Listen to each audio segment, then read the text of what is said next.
The rattling of the wagon wheels ceased abruptly as the driver yanked on the reins, causing dust to billow across the barren Wyoming landscape. Delilah Zimmerman clutched what remained of her tattered shawl around her shoulders, her blue eyes stinging with the combination of trail dust and unshed tears. It was September 1876, and she had nothing left to her name but the rags on her back and a locket containing a faded photograph of her parents. "End of the line, miss," the wagon driver announced gruffly, not bothering to look back at her. "Welcome to Bristlecreek." Delilah stepped down from the wagon, her worn boots hitting the hard, packed dirt of the main street. The small frontier town stretched before her, a single dusty road lined with wooden buildings, their facades weathered by sun and time. A saloon, general store, blacksmith, and a few other establishments made up the entirety of Bristlecreek. "Thank you," she said softly, but the driver had already flicked the reins, eager to be on his way to more profitable destinations. The late afternoon sun beat down mercilessly as Delilah stood alone, suddenly aware of the stares from townsfolk pausing in their daily routines to observe the newcomer. Her dress, once a fine blue calico, was now patched and frayed beyond recognition. Her dark hair hung in limp strands from beneath a bonnet that had seen far better days. Just 3 weeks ago, she had been the daughter of respected homesteaders. Now she was homeless, her family's farm reduced to ashes by a fire that had claimed not only their home but her parents as well. At 22, Delilah found herself completely alone in the world, with nothing but the clothes on her back and the $5 sewn into the hem of her dress, her last connection to everything she had lost. A gust of wind blew down the street, kicking up dust and causing her to tighten her grip on the threadbare shawl. She needed work, shelter, and food in that order. Pride kept her spine straight as she walked toward the general store, determined to inquire about employment opportunities. The bell above the door jangled as she stepped inside. The scent of coffee, leather, and spices enveloped her. Behind the counter, a gray-haired woman with spectacles perched on her nose looked up from her ledger. "Can I help you, miss?" The woman asked, her eyes taking in Delilah's appearance with a mixture of curiosity and concern. "I hope so," Delilah replied, summoning all her courage. "I'm looking for work, any kind of work. I can cook, clean, so." The woman's expression softened. "I'm Martha Peterson. My husband Henry and I own this place. I'm afraid we don't have need for help at the moment."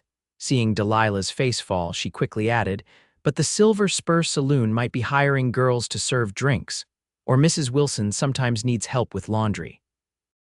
Delilah nodded, trying not to show her disappointment. "Thank you, Mrs. Peterson, I'll check those places." As she turned to leave, the door opened and a tall figure blocked the entrance. The silhouette was unmistakable, a cowboy, broad-shouldered and lean-hipped, his face shadowed by the brim of his hat. He stepped into the light, and Delilah found herself looking up into the most striking gray eyes she'd ever seen. "Quinn Yates," Martha greeted him warmly. "Right on time. Your order just came in yesterday." The cowboy Quinn nodded politely to Martha, but his eyes remained on Delilah. She became acutely aware of her disheveled appearance and fought the urge to shrink back. "Afternoon, madam," he said, his voice deep but gentle. His gaze, though direct, held no judgment, only a quiet curiosity. Delilah managed a small nod before slipping past him toward the door. Their shoulders brushed briefly, and she caught the scent of leather, horses, and the open range. Outside, the afternoon had grown cooler, and Delilah hugged herself against the chill. The saloon loomed at the far end of the street, its painted sign swinging slightly in the breeze. The thought of working there made her stomach tighten, but desperation was a powerful motivator. She had only taken a few steps when she heard the store door open and close behind her, followed by the sound of boots on the wooden boardwalk. "Miss," called a voice. "Miss, wait." Delilah turned to see Quinn Yates approaching, a package tucked under one arm. Up close, she could see that he was younger than she'd first thought, perhaps 28 or 29. His face was tanned from the sun, with laugh lines at the corners of his eyes despite his serious expression. "I couldn't help but overhear inside," he said, stopping a respectful distance away. "You're looking for work?" "Yes," she answered simply, lifting her chin slightly. She wouldn't accept charity she'd been raised to earn her way. My ranch, the Broken Arrow, is about 5 miles outside town. My housekeeper, Mrs. Abernathy, has been asking for help with the cooking and cleaning. He paused. It's honest work with room and board included. Delilah studied him warily. She'd heard stories of young women lured into compromising situations by such offers. As if reading her thoughts, Quinn added, Mrs. Abernathy has been with my family for 20 years. She's as proper as they come and runs that house with an iron fist. You'd be safe there.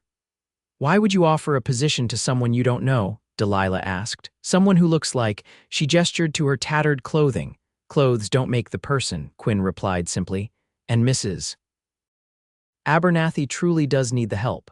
I've got 6 ranch hands to feed, and she's not as spry as she used to be. He shifted the package under his arm. But I understand your caution. If you'd prefer, you can speak with Martha about me, or Pastor Miller at the church down the street. Delilah hesitated. The offer seemed sincere, and the alternative was the saloon or possibly sleeping in the stables if she couldn't secure work by nightfall. I'll accept your offer, Mr. Yates, she finally said, but I want to be clear that I'll work for my keep. I'm not looking for charity. A hint of a smile touched his lips. I never thought you were, Miss Zimmerman, Delilah Zimmerman, Miss Zimmerman. My wagon's hitched outside the blacksmith shop. I need to pick up a few more supplies before heading back to the ranch. Would an hour from now give you enough time to settle any business in town? Delilah almost laughed. What business could she possibly have? But she appreciated his consideration. An hour is fine, thank you. Quinn nodded, tipping his hat slightly before turning back toward the store. Delilah watched him go, wondering if she had just made a terrible mistake or found her salvation. The hour passed quickly as Delilah visited the church, where Pastor Miller confirmed that Quinn Yates was indeed a respectable rancher who had taken over the Broken Arrow from his late father 2 years prior. Somewhat reassured, she made her way to the blacksmith shop where Quinn was loading supplies into a sturdy wagon. He looked up as she approached, a flash of approval in his eyes when he saw she had decided to come. Without fanfare, he helped her onto the wagon seat and climbed up beside her, leaving enough space between them to maintain propriety. The journey to the Broken Arrow Ranch passed mostly in silence, broken occasionally by Quinn pointing out landmarks or explaining about his operation. The ranch consisted of nearly 2,000 acres, with a small herd of cattle and some of the finest quarter horses in the territory, which he bred and trained for sale. As they crested a small rise, Delilah got her first glimpse of her new home. The main house was larger than she had expected, a solid 2-story structure built of logs and stone. A barn, bunkhouse, and several corrals completed the central compound, all nestled in a shallow valley protected by hills on 3 sides. A creek meandered nearby, bordered by cottonwoods that were just beginning to turn golden with the approach of autumn. It's beautiful, Delilah murmured, the first genuine sentiment she'd expressed since meeting Quinn. He glanced at her, something softening in his expression. Been in my family for nearly 30 years. My father built the original cabin and I added on after he passed. As they pulled up to the house, a stout woman with silver-streaked hair emerged onto the porch, wiping her hands on her apron. About time you got back, she called to Quinn. Supper's nearly ready, and she broke off as she noticed Delilah. Well now, who have we here? Quinn jumped down from the wagon and extended a hand to help Delilah. Mrs. Abernathy, this is Miss Delilah Zimmerman. She's come to help you with the cooking and housekeeping if you find her suitable. The older woman's shrewd eyes took in Delilah's appearance, but unlike many others, she seemed to look beyond the ragged clothing. Can you cook, girl? Yes, madam. My mother taught me. I can make bread, stews, pies. I managed our household kitchen for years. Mrs. Abernathy nodded approvingly. And sewing, these cowboys tear their clothes faster than I can mend them. I'm quite skilled with a needle, Delilah confirmed. Well then, the housekeeper said, her face breaking into a warm smile. Let's get you settled. You look like you could use a hot meal and a proper bath. Quinn picked up his purchases from the wagon bed. I'll leave you ladies to get acquainted. I need to check on a new foal in the barn. He tipped his hat to Delilah. Welcome to Broken Arrow, Miss Zimmerman. As he strode toward the barn, Delilah couldn't help but watch him go, struck by the quiet confidence in his movements and the unexpected kindness he had shown a complete stranger. Mrs. Abernathy led her into a comfortable, well-appointed home that spoke of practical living rather than luxury. The housekeeper showed her to a small but clean bedroom on the second floor with a narrow bed, dresser, and a window overlooking the corrals. "You'll find soap and towels in the washroom down the hall," Mrs. Abernathy said. "There's hot water on the stove. Once you're cleaned up, come down to the kitchen. You look like you haven't had a proper meal in days." Left alone, Delilah sank onto the edge of the bed, overwhelmed by the sudden turn in her fortunes.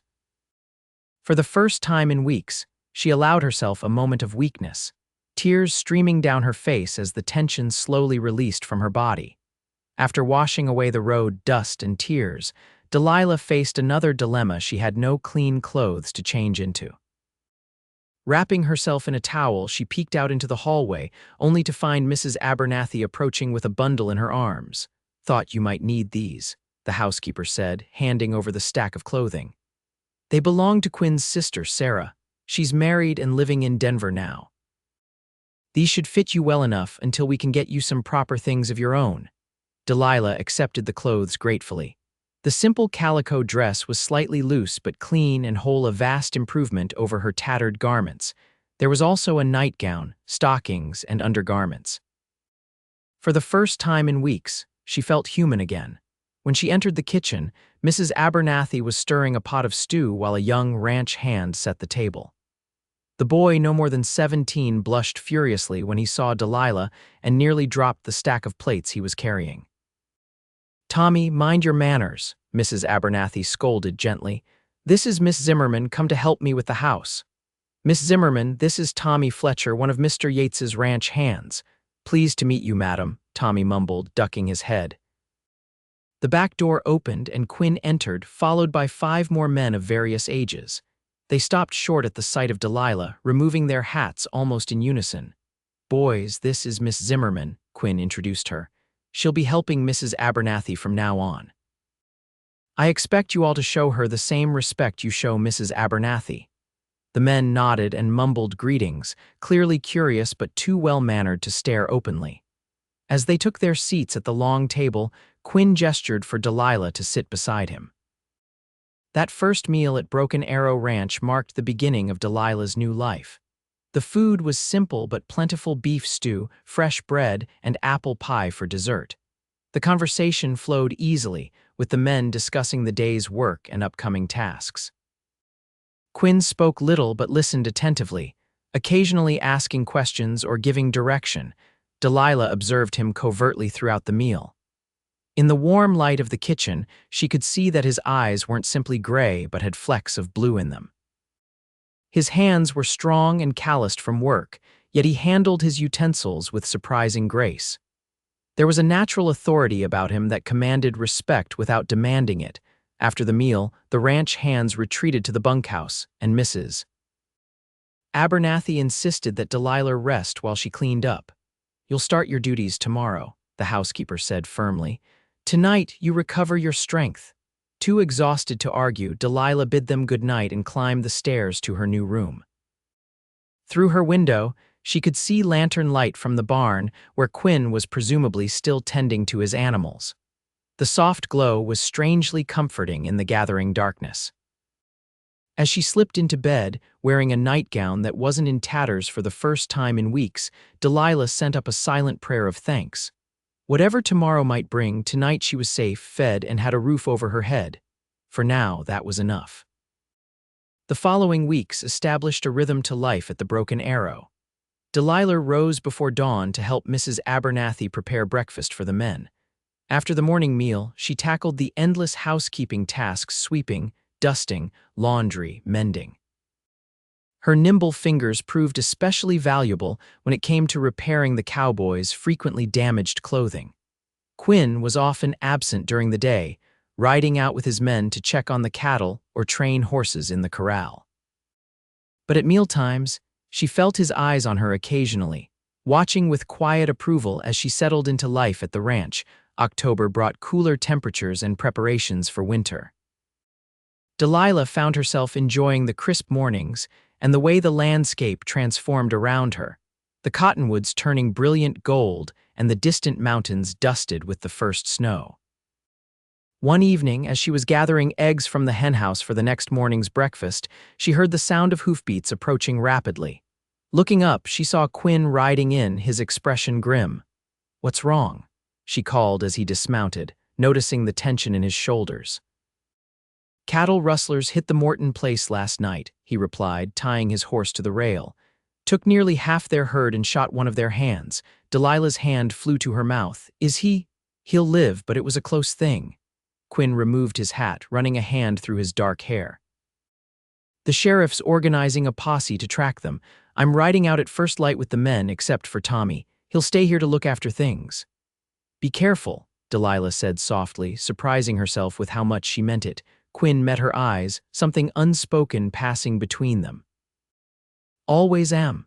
After a moment's hesitation, he added, "Would you mind bringing some coffee to my study? I need to check my maps, figure out where these rustlers might be headed." "Of course," she replied, hurrying to finish collecting the eggs.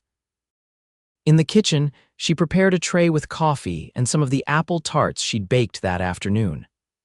Mrs. Abernathy, who was preparing supper, raised an eyebrow but said nothing about this departure from routine. Quinn's study was a small room off the main living area, lined with bookshelves and dominated by a large desk covered with papers. Maps of the territory were spread across the surface, and he was leaning over them, tracing potential routes with his finger.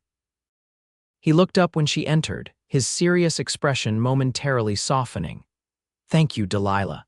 It was the first time he had used her given name, and the sound of it in his deep voice sent an unexpected warmth through her. She set the tray on a corner of the desk. "Is there anything else you need?" Quinn straightened, studying her face in the lamplight. "How are you settling in? I've been meaning to ask, but the days get away from me." "Very well," Delilah answered truthfully. "Mrs. Abernathy has been most kind, and the work keeps me busy." "Good." "That's good." He seemed to want to say more, but instead picked up the coffee cup she had brought.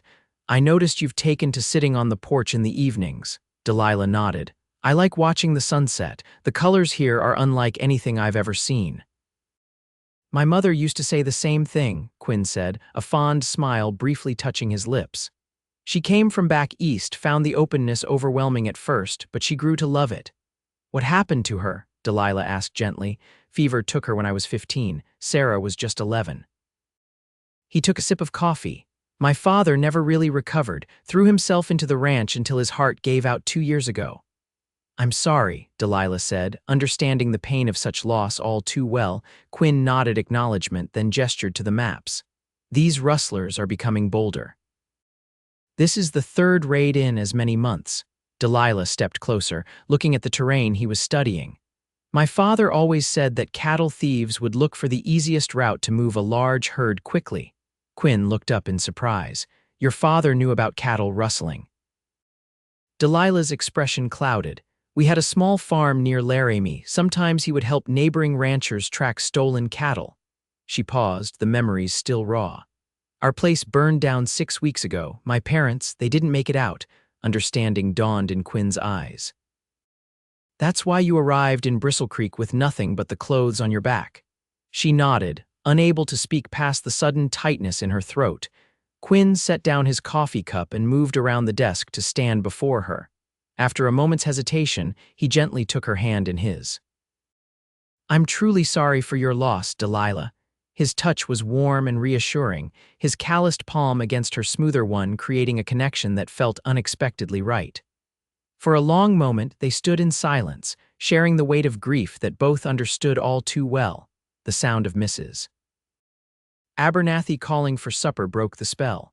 Quinn released her hand reluctantly, and Delilah stepped back, suddenly aware of how close they had been standing.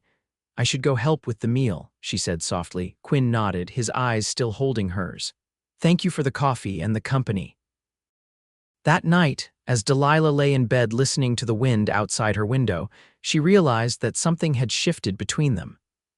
In sharing her loss, she had opened a door and Quinn had stepped through it, offering not pity but understanding.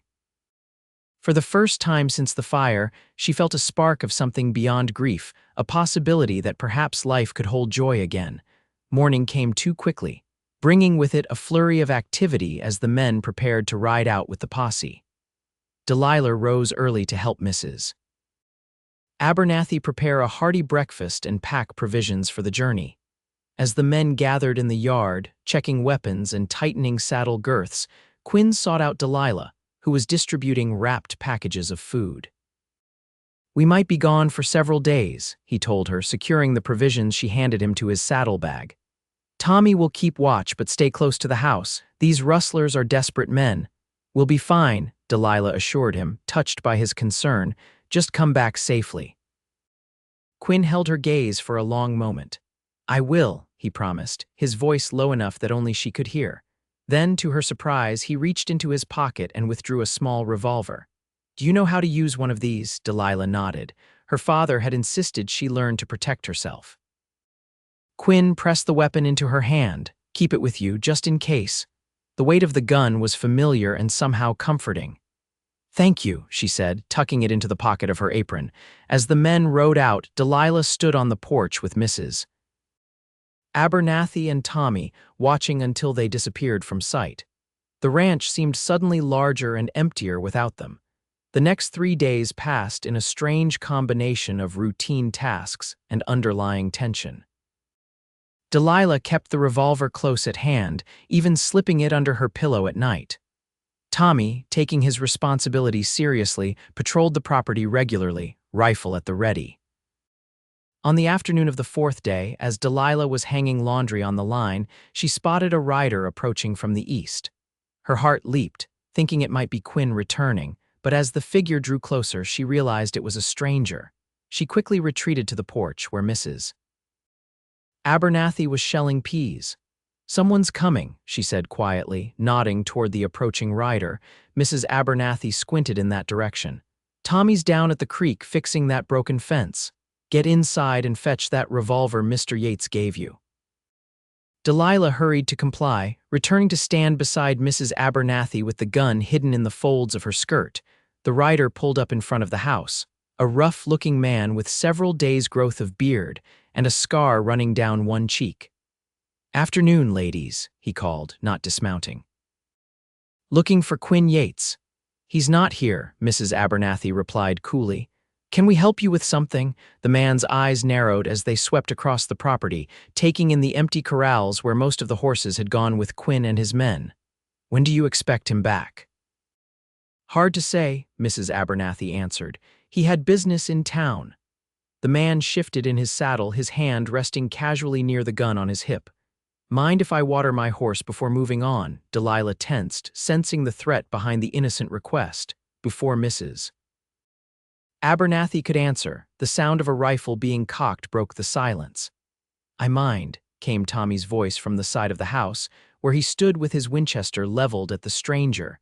The man's hand twitched toward his gun, but Tommy's unwavering aim made him reconsider. "No need for that, boy, just asking for a little hospitality." "There's a creek 2 miles east," Tommy replied steadily. "Your horse can drink there." For a tense moment, it seemed the man might challenge this, but finally he shrugged. "No matter, I'll find Yates another time." He wheeled his horse around and rode off, but not before casting a final, calculating glance over his shoulder. Once he was out of sight, Tommy lowered his rifle, looking shaken despite his brave front. "That was one of the rustlers, I'm sure of it," he said, joining them on the porch. "Matches the description Mr. Yates gave us." "You did well, Tommy," Mrs. Abernathy assured him, but her worried eyes met Delilah's over the boy's head. "He'll be back and probably not alone." "We should prepare," Delilah said, her mind racing. "How many guns do we have, Mr.?" "Yates keeps a shotgun in his bedroom, and there's an old Navy revolver in my quarters," Mrs. Abernathy replied. "With Tommy's rifle and your revolver, that's all we have." "It'll have to be enough," Delilah said grimly. "Tommy, is there somewhere on the property where we could see them coming from all directions?" The young ranch hand thought for a moment. "The hayloft in the barn has windows facing north, east, and south, and from the main house we can see west." "Good." "We'll need to keep watch tonight," Delilah decided. Tommy, you take the first shift in the barn. Mrs. Abernathy and I will secure the house." As darkness fell, they completed their preparations. Furniture was pushed against doors, lamps were extinguished except for one in the kitchen, and weapons and ammunition were distributed. Delilah insisted that Mrs. Abernathy rest first while she kept watch from Quinn's bedroom window, which offered the best view of the western approach.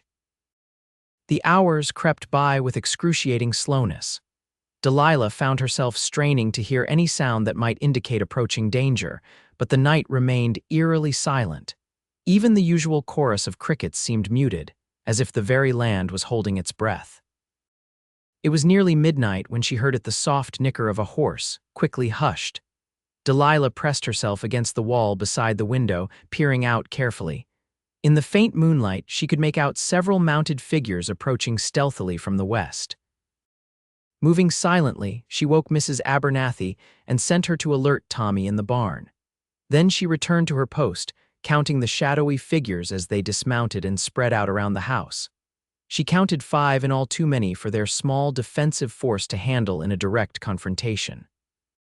Retreating to the hallway, Delilah met Mrs. Abernathy returning from the barn. "Tommy counted 3 more on the east side," the housekeeper whispered. "He's going to try to slip out the back of the barn and make a run for help."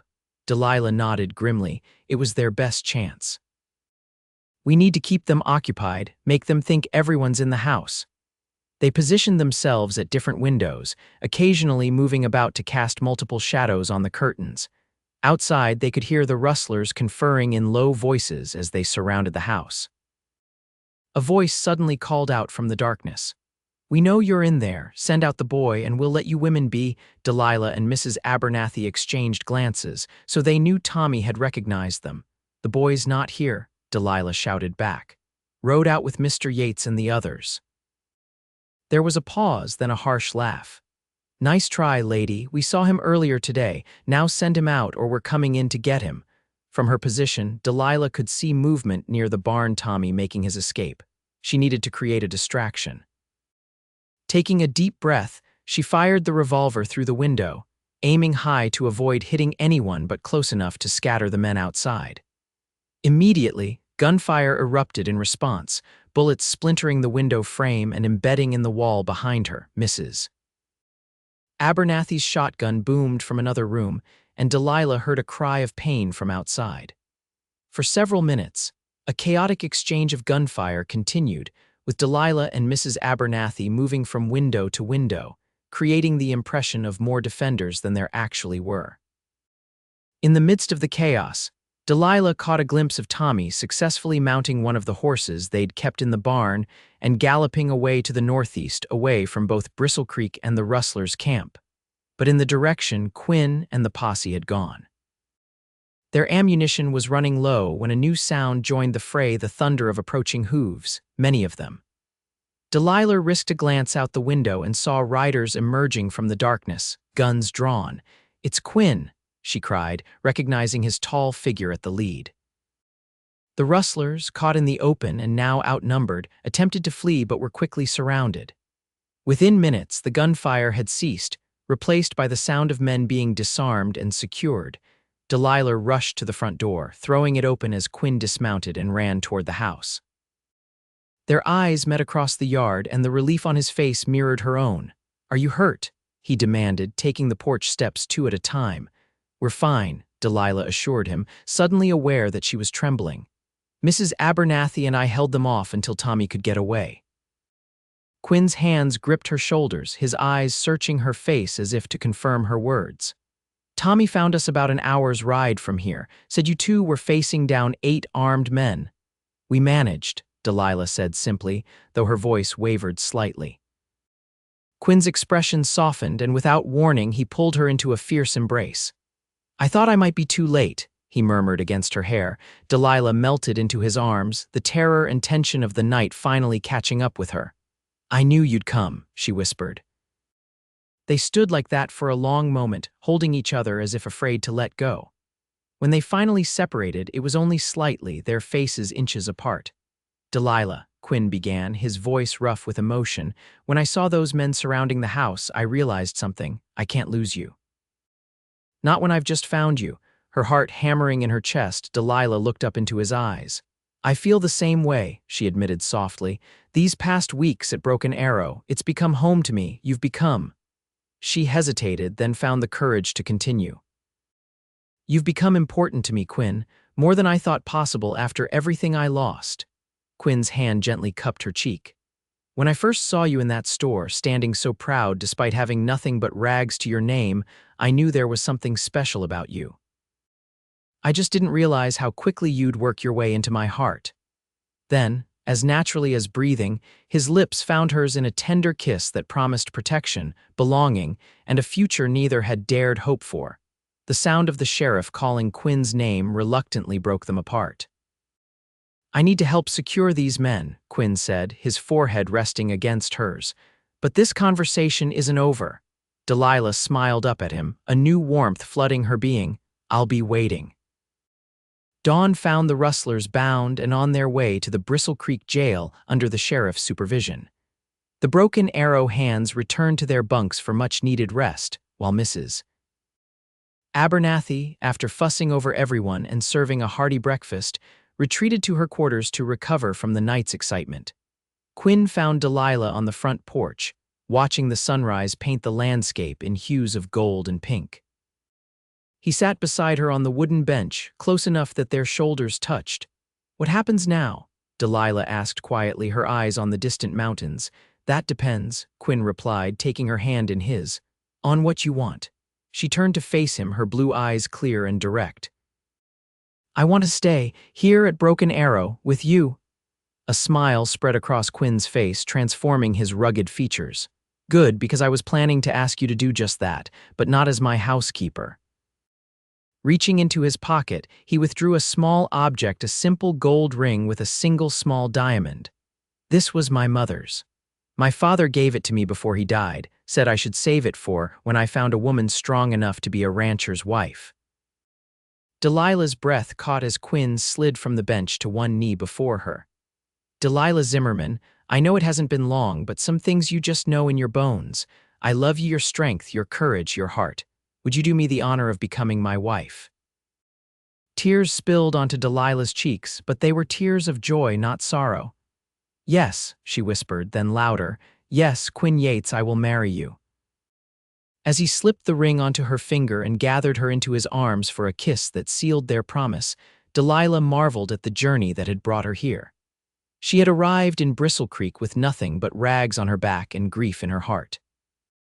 Now, just 6 weeks later, she had found not only clothes and shelter but love, purpose, and the pride of belonging. Spring 1877 brought new life to Broken Arrow Ranch. The cottonwoods burst into pale green leaf, calves frolicked in the meadows, and wildflowers carpeted the hillsides. It also brought a wedding, performed by Pastor Miller in the Bristlecreek church, with the entire town in attendance. Delilah wore a gown of ivory satin that Martha Peterson had helped her make, her dark hair adorned with wildflowers. Quinn, standing tall and proud in a new suit, watched with undisguised adoration as she walked toward him on Tommy's arm, the young ranch hand having asked for the honor of giving her away. As they exchanged vows before friends and neighbors who had become family, Delilah thought of her parents. They would have liked Quinn, she knew, would have approved of the life she was building from the ashes of tragedy. "I now pronounce you husband and wife," Pastor Miller declared, beaming at the couple. "Mr. Yates, you may kiss your bride." Quinn gathered Delilah into his arms, his kiss a promise of all the days to come. Later, as they danced under lantern light at the celebration in the town hall, Quinn whispered in her ear. "Happy Mrs. Yates." Delilah looked up at her husband, her heart full to bursting. "More than I ever thought possible," she answered truthfully. "You gave me clothes when I had nothing but rags, Quinn, but more importantly, you gave me a home and showed me that I belonged somewhere with someone again." "You gave me just as much," he replied, his arms tightening around her. "You brought light back into a house that had grown too quiet, and love back into a life that had grown too solitary." As the music played on and the stars appeared in the vast Wyoming sky, Delilah and Quinn Yates danced, surrounded by their community, secure in the knowledge that whatever challenges the frontier might bring, They would face them together, two souls who had found in each other not just love, but the profound sense of belonging that makes a house a home and a life complete.